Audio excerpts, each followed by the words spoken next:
स्वागत है एवरीवन। मैं हूं दिव्यांश और आप देख रहे हैं सिनेव्यांश। और आज हम बात करेंगे पिछले डेकेड के सबसे पॉपुलर और सबसे टैलेंटेड बॉय बैंड के बारे में, जिनके गाने आज भी रेलिवेंट हैं और आज भी बहुत हिट करते हैं। तो मैं बात कर रहा हूं वन डायरेक्शन के बारे में। अब वन डायरेक्शन का मैं पर्सनली बहुत बड़ा फैन भी रहा हूं, लाइक अ लिटरली ह्यूज फैन। आज भी मैं रैंडमली स्टील माई गर्ल गुनगुनाने लगता हूं। और मुझे याद है, मेरी एक दोस्त थी जो कि बीटीएस की फ़ैन थी, और मैं उससे मज़े मज़े में छेड़ते हुए लड़ता था कि one direction is the best boy band ever. और हमारी हमेशा यही डिबेट चला करती थी कि which is the best boy band. दो थैंक्स टू हर मुझे बीटीएस से इंट्रोड्यूस करवाने के लिए। बट द थिंग इज़, ऐसा क्या हुआ वन डायरेक्शन के साथ कि आज उनका बस एक ही सिंगर रेलिवेंट है और बाकी सब कहीं खो से गए हैं। By the way, RIP Liam Payne, भगवान उनकी आत्मा को शांति दे।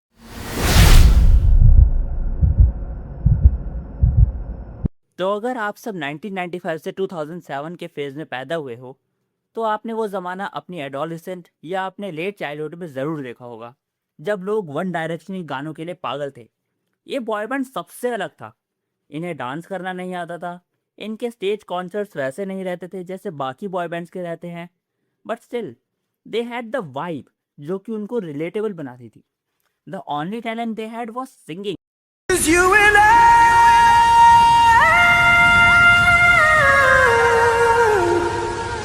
अगर साइमन कोवेल चाचा इन पांचों को एक साथ ना जोड़ते, तो हो सकता है कि पूरी एक जनरेशन को इतने बैंगर गाने सुनने को ही ना मिलते। They were literally delivering bangers after bangers. उनकी सभी एल्बम्स एक के बाद एक हिट गई थी, चाहे वो अप ऑल नाइट हो या फिर टेक मी होम। और मिडनाइट मेमोरीज और 4 के दौरान तो ये लोग अपनी पीक पर थे। लेकिन भाई साहब, कैमरास के पीछे जो हमें लगता था कि सब परफेक्ट ब्रदर्स हैं, वहाँ अलग ही पावर स्ट्रगल चल रहा था। शुरुआत में लियाम पेन और लुइस टॉमलिंसन एक दूसरे को बिल्कुल पसंद नहीं करते थे। लियाम पेन हाइपर डिसिप्लिन था, सारे रूल्स फॉलो करना चाहता था, और लुइस टॉमलिंसन थोड़ा वाइल्ड, थोड़ा रिबेलियस प्रैंकस्टर टाइप का था। लियाम ने खुद बाद में एडमिट किया था, we hated each other. I wanted to be the boss, he wanted to be the boss, and we almost came to blows a few times. वहाँ हैरी और नायल पूरे ग्रुप के सबसे काम और ड्रामा फ्री एंकर्स थे, जो इन सब लफड़ों से दूर रहते थे। बट अल्टीमेट आउटलायर था जैन मलिक। जैन हमेशा से सबसे इंट्रोवर्टेड मेंबर था, जो बाकी सबसे धीरे धीरे इमोशनली डिटैच्ड होता रहा।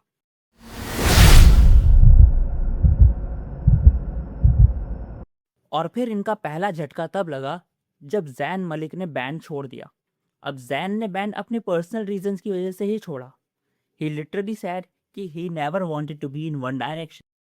Like from like the first year, really, I never really wanted to be there, like in the band. बाद में जैन ने इंटरव्यूज में यहाँ तक शॉक दे दिया था ये बोलकर कि I didn't really make any friends from the band. Candid about his time in One Direction, and he actually revealed that he did not make a single friend during his 5 years with the band. जो हमें लगता था कि camera पे दोस्ती है, वो बस एक लिमिट तक थी।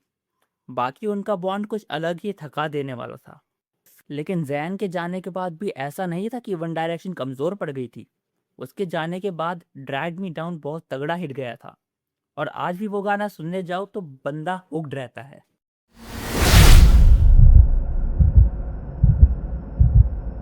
लेकिन फिर they all decided to break up.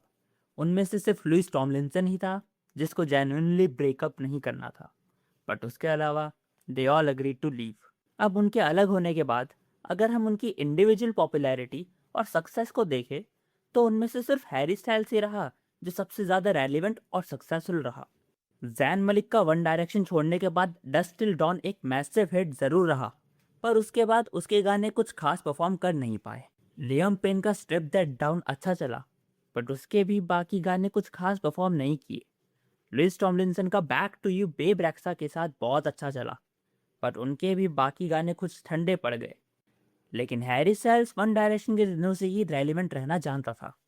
बिना ऑब्वियस किए ही वन डायरेक्शन का फेस बन जाना, अपने रिलेशनशिप से अपने आप को बातचीत में रखना, थोड़े बहुत अलग फैशन का कपड़े पहनना, या फिर मार्वल में स्टार फॉक्स बन जाना, ये सारी चीज़ें कर वो अपने आप को लाइमलाइट में ज़रूर रखता था।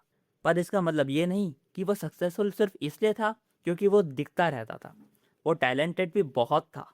उसके बहुत से गाने बहुत चले, जैसे कि अडोर यू, वाटरमेलन शुगर, और रील्स और एडिट में सबसे ज़्यादा फेमस हुआ हुआ गाना एज इट वॉज, जो 4 साल बाद भी रेलिवेंस रखता है, क्योंकि इमोशनल इंस्टाग्राम एडिट्स और रील्स इस गाने को इतना यूज़ कर चुकी है कि अभी भी कोई चाइल्डहुड से रिलेटेड रील पे एडिट बनाने की सोचता है तो सबसे पहले एज इट वॉज या फिर नाइट चेंजेस ही ध्यान में आता है।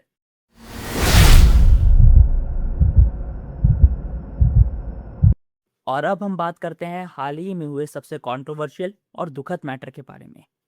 लुइस टॉमलिंसन और जैन मलिक वन डायरेक्शन के दिनों से ही बहुत क्लोज फ्रेंड्स थे, लिटरली द बेस्ट फ्रेंड्स।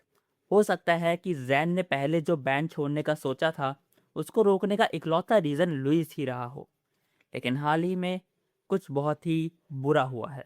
अगर हम हमारे सूत्रों की माने तो लुइस और जैन एक नेटफ्लिक्स की डॉक्यूमेंट्री शूट करने गए थे। रिपोर्ट्स के हिसाब से ये एक 3 पार्ट की डॉक्यू सीरीज होने वाली थी, जिसको निकोला मार्च डायरेक्ट करने वाले थे, जहां ये दोनों अपने पुराने दिनों को याद करते, अपने ब्रेकअप के बाद एक्सपीरियंसेस शेयर करते और शायद लियम पेन के बारे में भी बातें करते। लेकिन शूटिंग के दौरान ही दोनों के बीच किसी बात में भयानक आर्ग्यूमेंट हो जाता है। बात इतनी बिगड़ गई कि जैन मलिक ने लुइस टॉमलिंसन की लेट मदर के बारे में कुछ अपशब्द बोल दिए। रिपोर्ट्स के हिसाब से जब लुइस ने इस बात पर रिएक्ट किया और वहां से जाना चाहा, तो जैन ने उसके हेड पर जोर से पंच किया। और जैसा कि हम जानते हैं, जैन मलिक बहुत सारी रिंग्स और ज्वेलरीज पहनता है। उस पंच से लुइस के माथे पर कट लग गया और उसको रिपोर्ट्स के हिसाब से कंकशन भी आया। ये पूरा इंसिडेंट फिल्म क्रू और बाय स्टैंडर्ड्स के सामने हुआ था, और जैसे ही ये रिपोर्ट्स बाहर आई, लुइस ने जैन मलिक को इंस्टाग्राम पे अनफॉलो कर दिया।